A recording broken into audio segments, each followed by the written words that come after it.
উনি যিনি লড়েছেন, নাম করবো না, উনি আর নেই, একটি আলোচনা উনি বলেছিলেন যে 10 জনের মধ্যে উনি 9 জনকে বাঁচিয়েছেন, 10 নম্বর লোক যদি ওনার কাছে আসতো তাহলে উনি তাকেও বাঁচাতেন।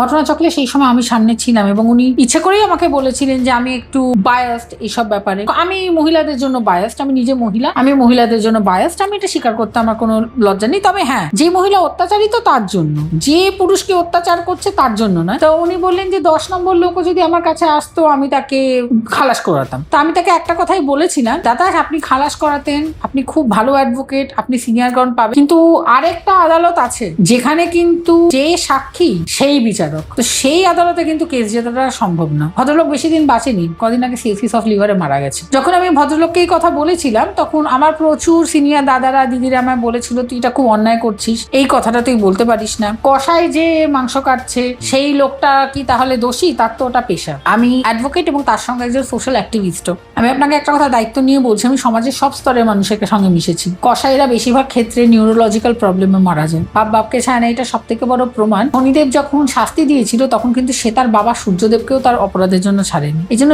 যে যেখানে আছে, সে যত বড় হোতা হোক না কেন, তার যত বড় ক্ষমতা থাক না কেন, তাকে কিন্তু এটা সবসময় রাখতে হবে যে বাপকেও ছাড়ে না।